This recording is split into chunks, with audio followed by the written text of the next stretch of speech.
Meus amigos, vamos pedir a Deus que nos ilumine a todos no nosso estudo,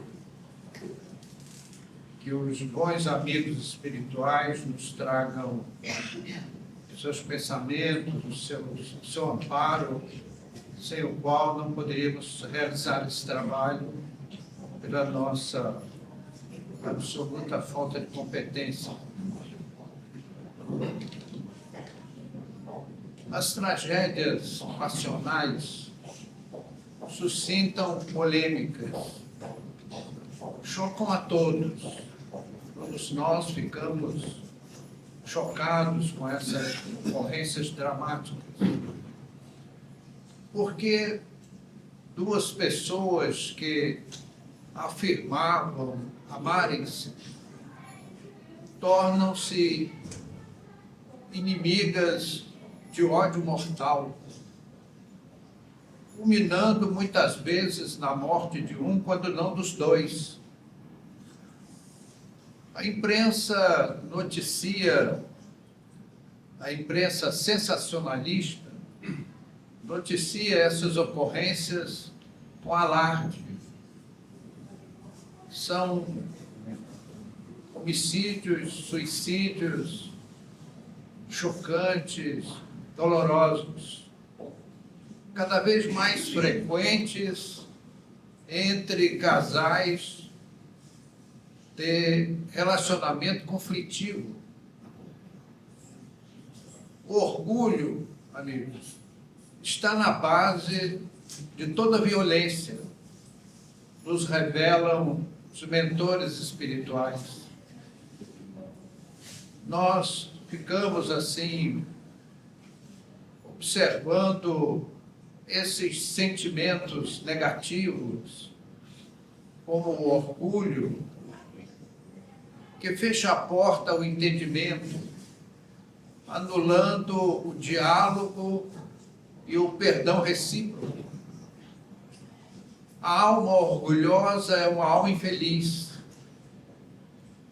árida de generosidade, invigilante, aceita a violência como solução dos conflitos.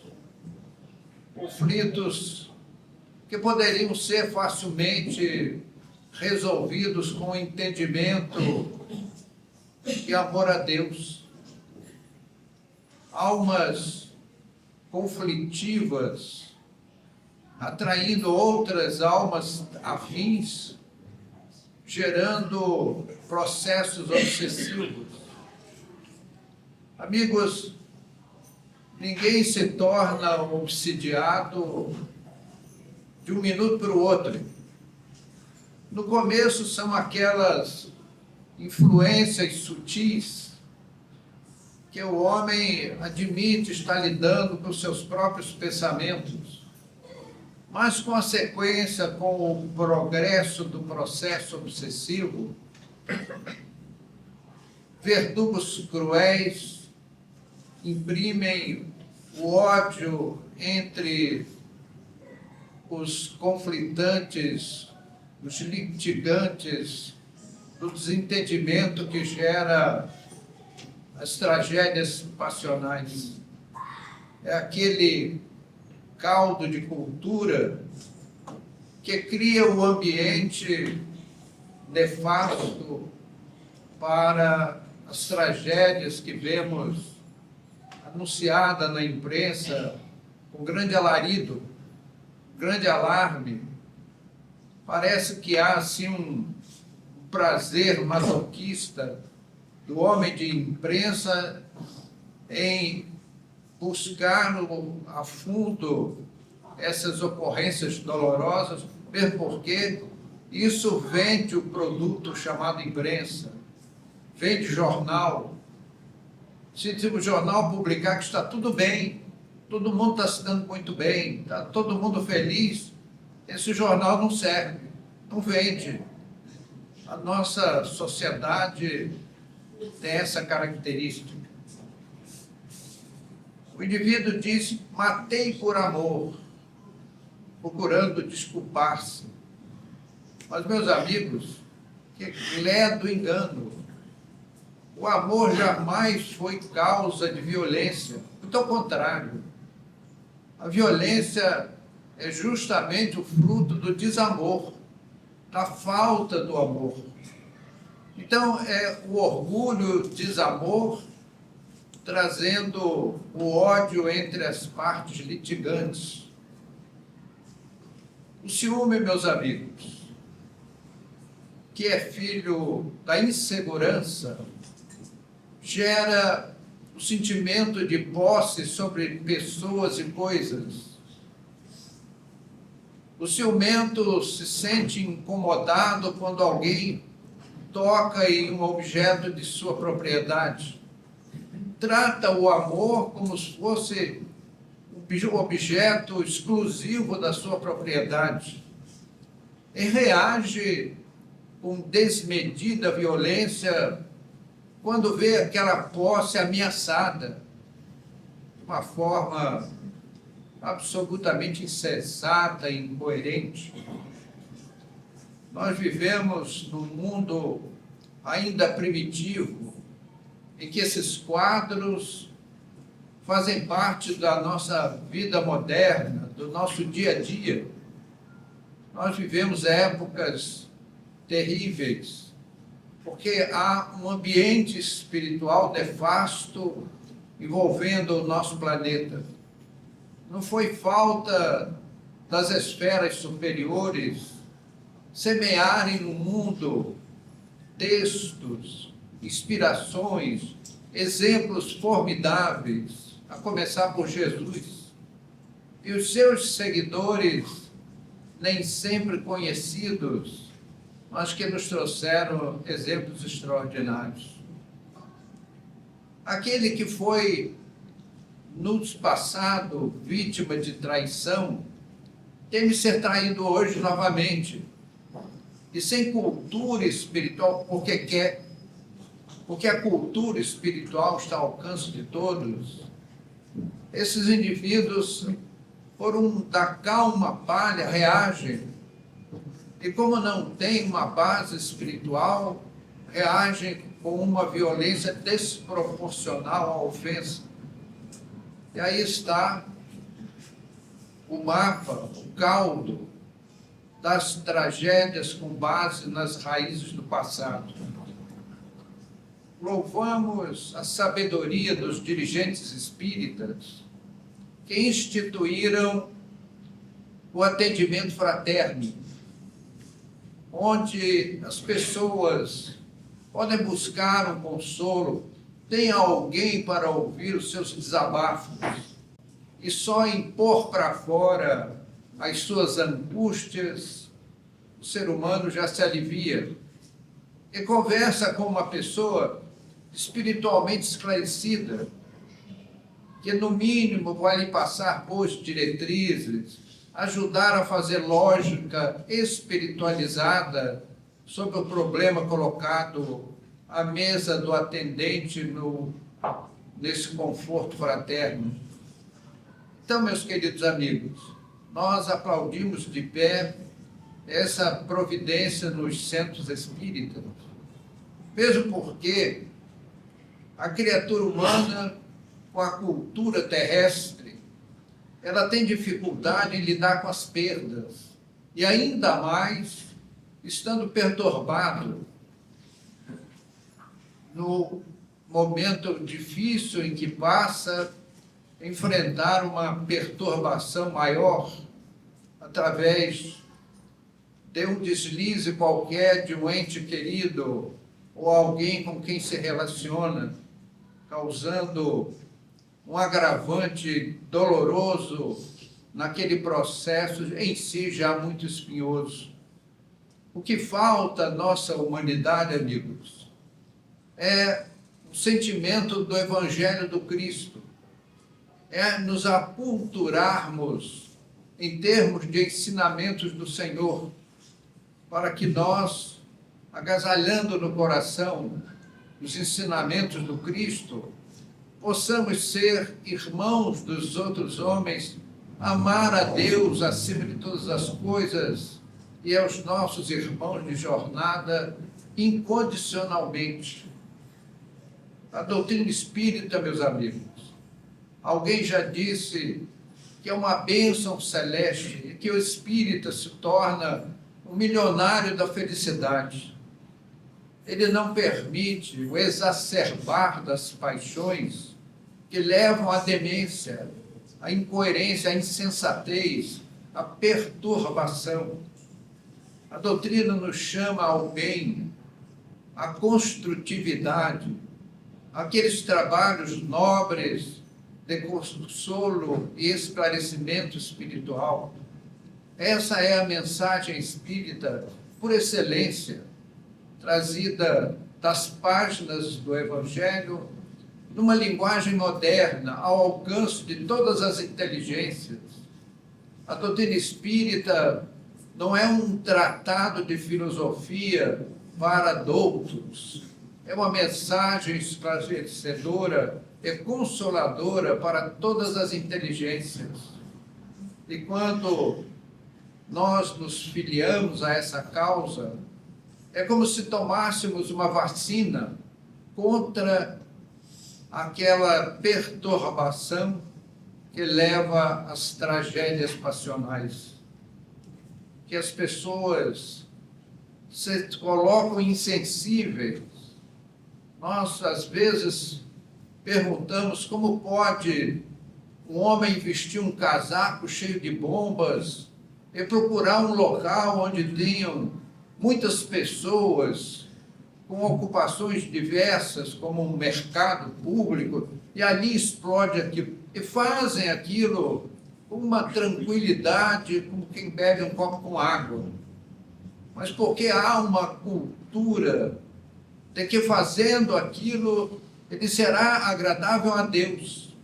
E Deus vai recebê-lo em festas, com louvores, com retribuições espirituais magníficas, segundo dizem os líderes religiosos dessas organizações terroristas internacionais que nos assustam a todos.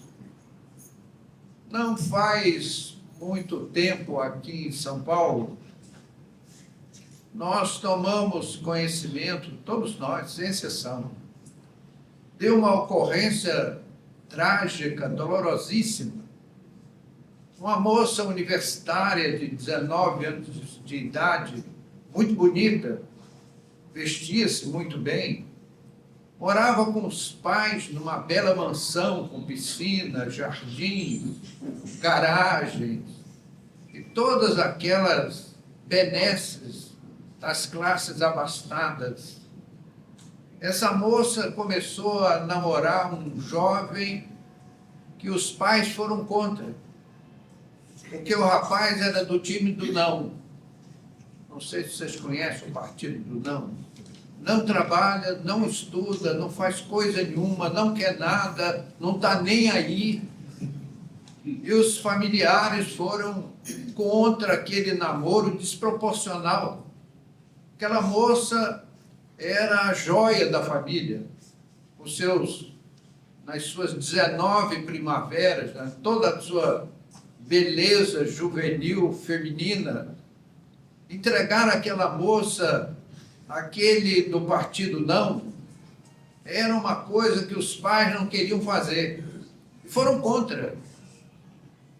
Mexeu no objeto de preferência daquela criatura aparentemente inocente, bela, gentil, com todas as atribuições de uma jovem casadoira. Mas, meus amigos, qual não foi a surpresa da sociedade? Todos nós que lemos na imprensa especulativa, que explora com profundidade ocorrências dessa natureza, essa moça introduziu 2 homens durante a madrugada com porretes pesados para matar os pais. E conseguiram sucesso. A pauladas, esfacelaram o crânio do pai e da mãe da moça porque eles eram contra. Mas, poxa, o que eles me deram? Uma instrução universitária, uma mansão, uma garantia de futuro. Me propiciaram férias anuais em Paris, no meio do ano, e férias de verão no Nordeste, especialmente em hotéis de 5 estrelas na cidade de Natal, no Rio Grande do Norte. E a moça achou que isso era pouco, porque o pai foi contrário ao namoro, ele merecia morrer, no entendimento da moça. Então, meus amigos, essas coisas chocam. E nós ficamos perguntando por quê? Como? É que nós não conhecemos ainda como Cristo conhece os nossos corações. Nós não sabemos as nossas reações. E é justo por isso que Jesus nos chamou a atenção, nos falando sobre o orai e vigiai. Nós ouvimos nas críticas, nas crônicas televisivas, e lemos nos jornais aquelas indagações dolorosas que só conhecimento espírita é capaz de nos vacinar contra isso. Porque nós passamos a ver no nosso próximo não um desafeto, não um rival, não um competidor, mas irmãos nossos. Jesus foi taxativo: amai-vos uns aos outros como eu vos amei. Meus amigos, avaliar o amor de Jesus é só considerarmos a viagem que Jesus fez de esferas inimagináveis para o nosso entendimento, onde ele habita hoje, uma viagem vibratória para poder formar um corpo terrestre, um corpo de carne, porque Jesus está numa dimensão espiritual muito além do nosso entendimento. Ele precisou fazer um caminho de volta, um caminho físico, para reconstituir um corpo perispiritual como temos nós, cidadãos terrestres, para poder enquadrar-se no ventre de Maria e vir à luz como uma criança. Algumas pessoas falam que Jesus não tinha um corpo igual ao nosso, que ele era um corpo fluídico. Meus amigos, se Jesus fosse um corpo fluídico, um corpo como se fosse fumaça, como supõem certas pessoas, a crucificação teria sido uma fantasia. E Jesus não aceitaria um engodo dessa natureza, passar para a história uma falsa representação naquela crucificação. Jesus tinha um corpo muito parecido com o nosso. É evidente que uma alma estelar há de formar um corpo terrestre bem mais perfeito do que nós que vimos carregando uma série de incoerências no nosso procedimento e que influenciam o nosso corpo físico. São as nossas mazelas multimilenares que refletem na nossa saúde de hoje. Não podemos ter uma máquina orgânica perfeita como gostaríamos por hora, mas chegaremos lá com a evolução. Só que Jesus já estava muito, muito além da carne terrestre. Mas ele recebeu a missão de ser um homem como os homens. E Maria, uma mãe como as mães.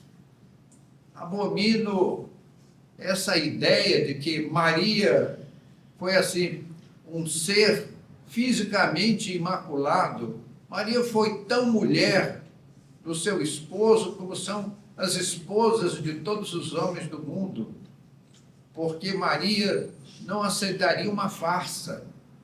Pela alta hierarquia espiritual, ela aceitou sofrer na carne, como todas as mães de todas as eras da humanidade.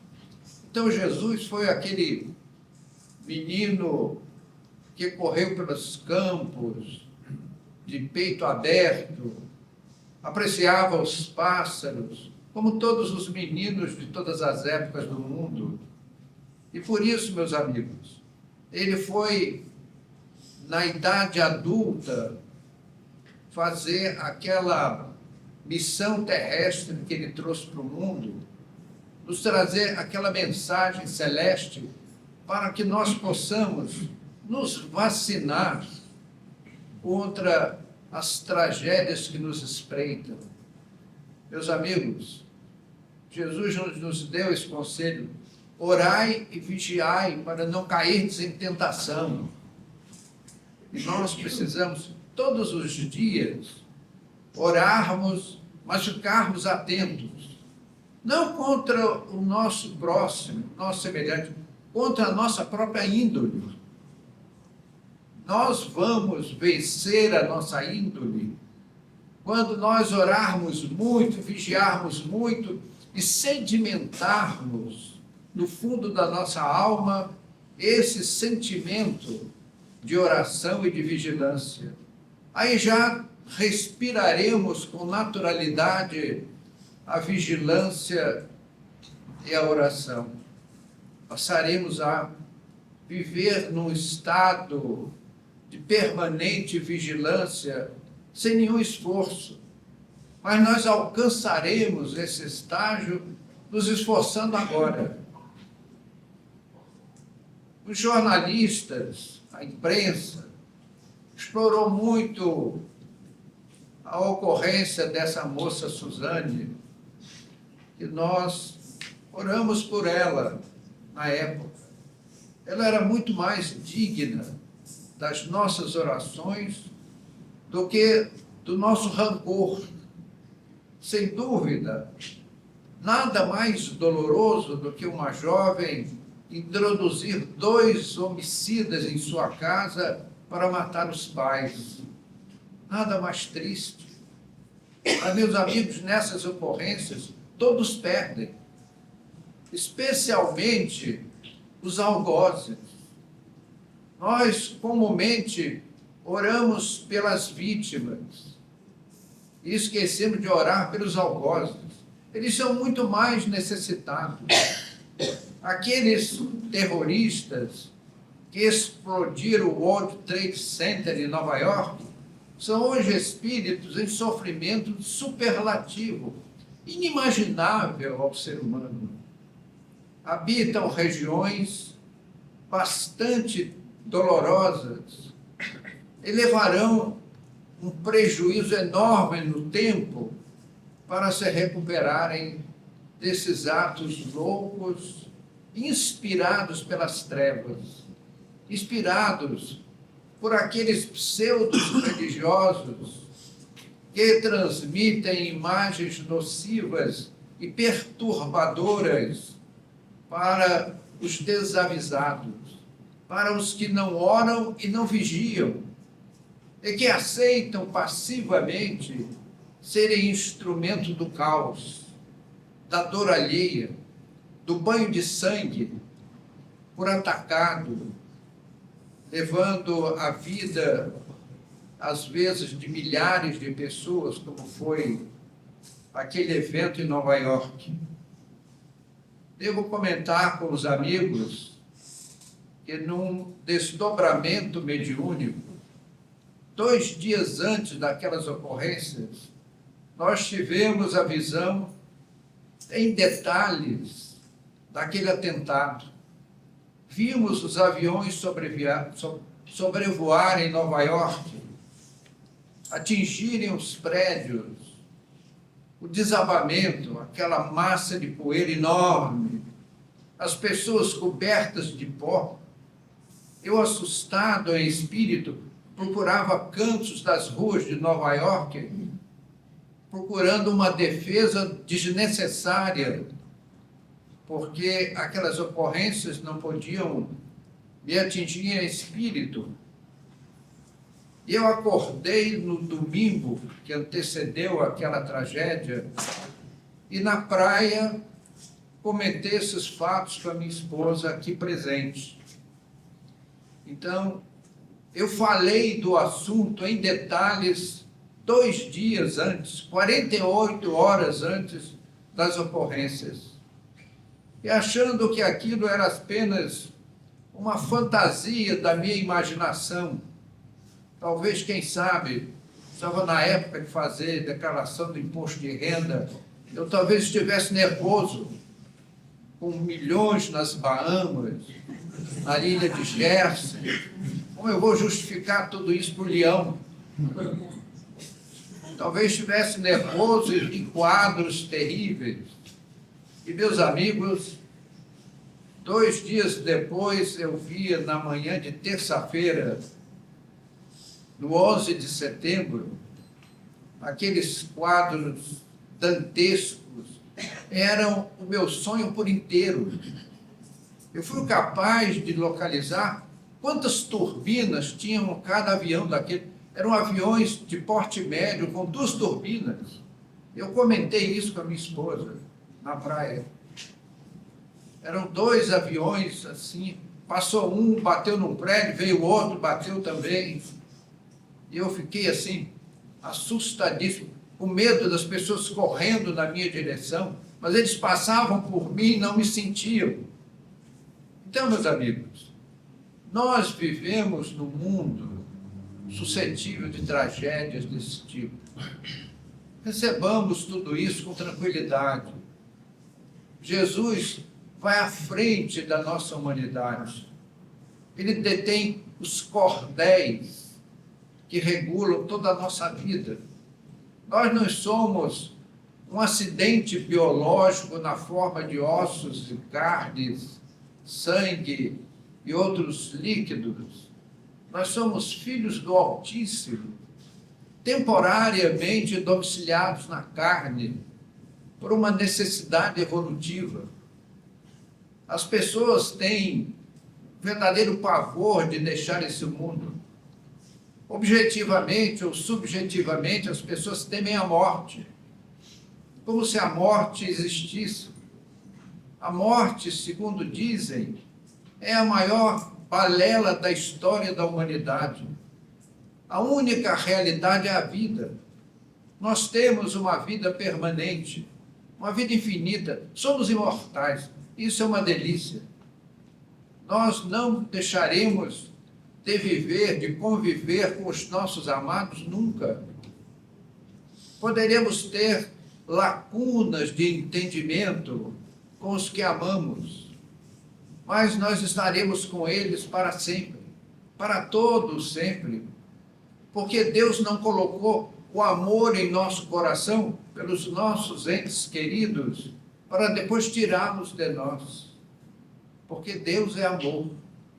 Esse amor que nos aquece o coração é a imagem divina no nosso peito que nós endereçamos às pessoas que amamos. Jesus nos disse aquela mensagem inesquecível: amai-vos como eu vos amei. E Jesus tem um amor infinito que nos envolve a todos. Quando as pessoas supõem que Jesus está lá num céu, num trono de ouro, servido pelos anjos, é uma tolice muito grande. Nós estamos todos, sem exceção, mergulhados na aura espiritual de Jesus, que envolve todo o planeta Terra. A nossa aura, de cada um de nós aqui presentes, ela tem alguns centímetros além da nossa derme. Imaginemos a diferença colossal entre nós e a pessoa do Cristo, cuja aura espiritual envolve todo o planeta. Então nós estamos mergulhados na presença de Jesus. Ele é o nosso queridíssimo amigo de todas as horas, principalmente das nossas horas de incerteza, das nossas dificuldades. É só pensarmos nele, com ele nos sintonizamos. Ele é aquele diletíssimo amigo que nos aconchega desde que nós queiramos. E é isso que não acontece com os personagens, com os atores, os autores das tragédias passionais. Se eles pensassem um minuto, se sintonizassem com o alto, todos aqueles processos obsessivos se desfariam como num passe de mágica, num toque de vidas, transformando o mal no bem, na corrupção, a corrupção na construção de valores elevados. Mas se nós, meus amigos, não oramos e não vigiamos, vamos sendo levados a prejuízos diversos em nossas vidas, em nossas existências, perdendo oportunidades preciosas para o nosso processo evolutivo. Então, meus amigos, esquecemos as flores e pisamos nos caminhos dos espinhos, de pés descalços, esquecidos daquelas trilhas coloridas, forradas de flores. O Evangelho é esse caminho estelar que nos conduz às esferas superiores, clamando os nossos espíritos pela nossa transformação espiritual. O que acontecerá?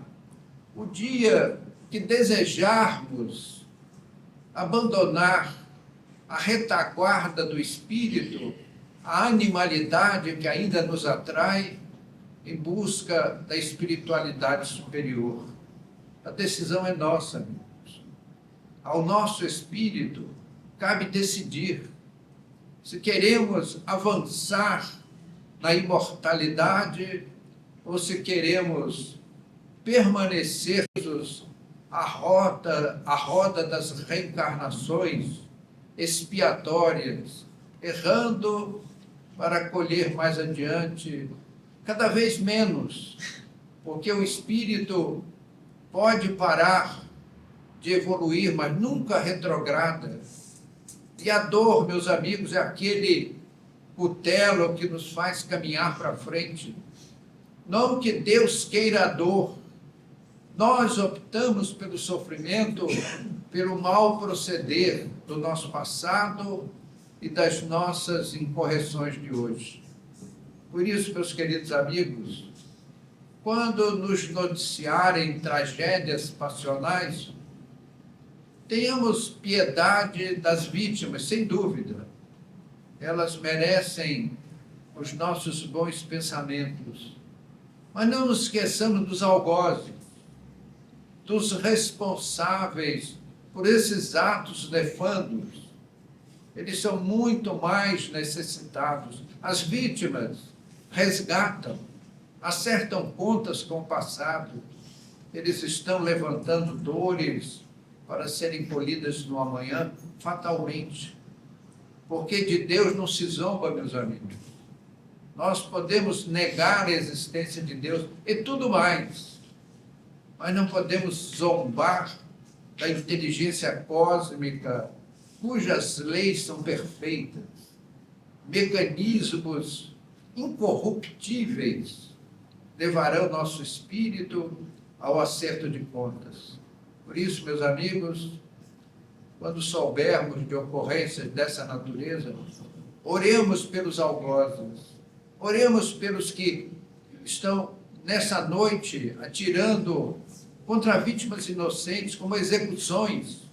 Eles são muito mais necessitados do que as próprias vítimas, que resgatam crimes passados, e eles se tornam agentes da dor, agentes da lei kármica de causa e efeitos. Tenhamos piedade espiritual pelos algozes, e que Jesus nos abençoe e nos guarde. Muito obrigado.